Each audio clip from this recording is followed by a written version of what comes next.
Bienvenue sur cette vidéo où l'actualité du football espagnol nous réserve son lot de surprises, de controverses et de décisions tactiques étonnantes. Aujourd'hui, nous allons plonger dans le match opposant le Real Madrid au Betis, une rencontre qui a été marquée par des choix de jeu audacieux. Vous avez sans doute entendu parler de la décision choc prise par Carlo Ancelotti. À la 75e minute, il a décidé de sortir Mbappé du terrain. Oui, vous avez bien entendu, Mbappé, ce joueur au talent exceptionnel. Ancelotti, habitué aux grands rendez-vous et aux décisions difficiles, a expliqué son choix en affirmant qu'il fallait préserver le joueur dans un contexte particulièrement tendu, où la gestion de l'effectif devient primordiale pour affronter la suite d'un championnat semé d'embûches. Le coach des Merengues, toujours pragmatique, a fait valoir que ce changement était stratégique. En remplaçant Mbappé dès la 75e minute, il voulait non seulement protéger la fraîcheur de son joueur vedette, mais aussi permettre à d'autres talents d'entrer en scène pour dynamiser l'équipe et mieux contrer les défis posés par un adversaire comme le Betis. Après la rencontre, l'entraîneur italien a pris le micro pour expliquer sa décision difficile. Selon lui, un joueur présentait un souci majeur.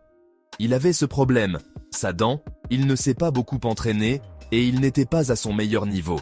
J'ai préféré le remplacer et faire entrer Endrick, qui est en bonne forme. Une décision qui montre bien qu'au quotidien, la performance et la préparation sont primordiales.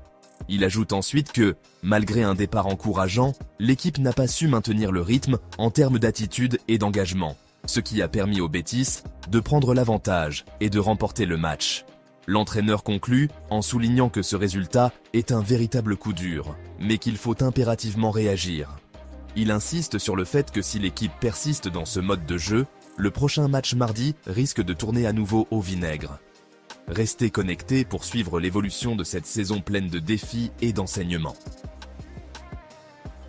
Au-delà de cette décision tactique, un autre sujet brûlant anime actuellement le vestiaire madrilène, celui du jeune défenseur Raúl Asensio. Ce joueur de 21 ans, qui commençait à s'imposer comme un véritable pilier de la défense des Merengues, se retrouve aujourd'hui au cœur d'une tourmente qui risque de remettre en question son avenir au sein de l'équipe première.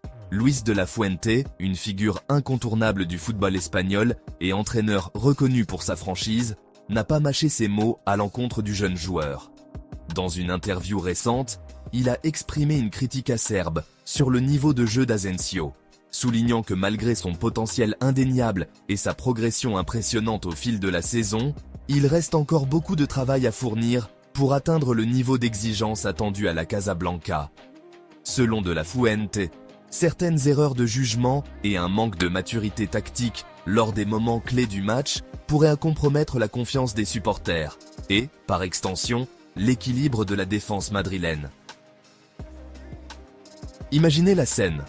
Lors du gala United World Values, alors que l'on célébrait le talent et le développement sportif, un incident vient ternir l'image d'un jeune joueur montante. On parle ici des chants insultants visant Raúl Asensio, un défenseur de 21 ans devenu, au fil de la saison, un véritable pilier de la défense des Merengues. Ces chants, portés par certains supporters adverses, ont provoqué une vive réaction du sélectionneur de l'Espagne, Luis de la Fuente. Ce dernier, déjà sous le feu des critiques, après les récentes polémiques arbitrales et le communiqué cinglant du Real Madrid dénonçant le système, n'a pas hésité à prendre position. Lorsqu'il a été interrogé sur ces chants, Luis de la Fuente a exprimé toute sa fermeté en rappelant que le football est bien plus qu'un simple jeu. Pour lui, le terrain est une école de valeurs où le respect doit primer, et il a condamné avec force ces comportements inacceptables qui viennent entacher l'image du sport.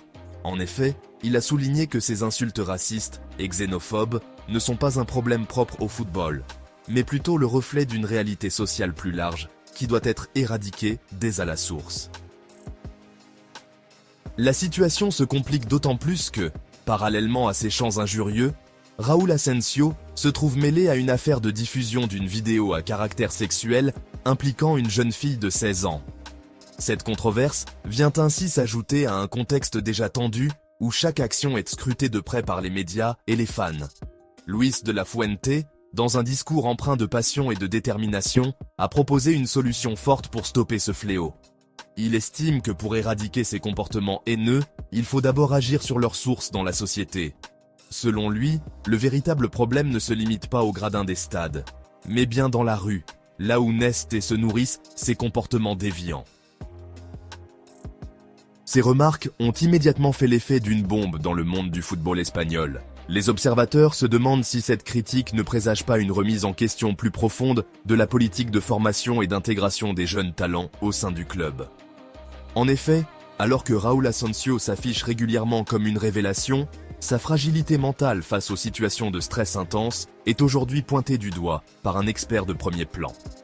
Luis de la Fuente a évoqué la nécessité pour le jeune défenseur de gagner en expérience, de mieux comprendre les exigences du haut niveau et de s'adapter à la pression qui accompagne le port d'un maillot aussi prestigieux. Dans le même temps, ce commentaire virulent intervient dans un contexte où le Real Madrid doit faire face à une double problématique. D'un côté, la gestion des effectifs et des stars, et de l'autre, la nécessité de concilier ambition sportive et exigence d'un jeu collectif rigoureux, surtout dans un championnat où chaque point compte. Les polémiques arbitrales, quant à elles, ont ajouté une couche de complexité. La Casablanca a publiquement dénoncé ce qu'elle perçoit comme un système défaillant, critiquant ouvertement les instances responsables de la régulation des matchs en Espagne. Ce communiqué, aussi virulent soit-il, reflète le sentiment d'injustice ressenti par de nombreux clubs et supporters ces dernières semaines. Chaque décision arbitrale contestée alimente une spirale de mécontentement, qui se répercute non seulement sur le déroulement du match, mais également sur l'ambiance dans les vestiaires et sur le moral des joueurs. Raúl Asensio, son parcours cette saison a été jalonné de performances prometteuses, mais aussi de moments de doute qui ne laissent aucun doute sur la pression qui pèse sur ses épaules.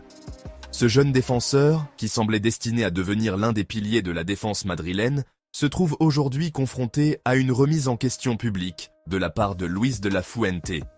Ce dernier, qui a une grande expérience dans la formation et le développement des jeunes talents, a rappelé que le passage en équipe première n'est qu'une étape dans l'apprentissage du football de haut niveau.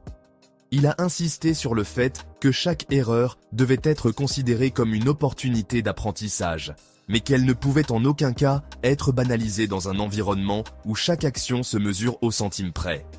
Les critiques de la Fuente ont donc été interprétées par certains comme un signal d'alarme, une invitation pour Asensio à redoubler d'efforts et à mieux s'adapter aux exigences tactiques et physiques du football de haut niveau. Restez avec nous pour suivre l'évolution de cette histoire, car dans le football comme dans la vie, les rebondissements ne manquent jamais. Merci d'avoir regardé cette vidéo, et n'oubliez pas que chaque détail compte dans la quête de l'excellence.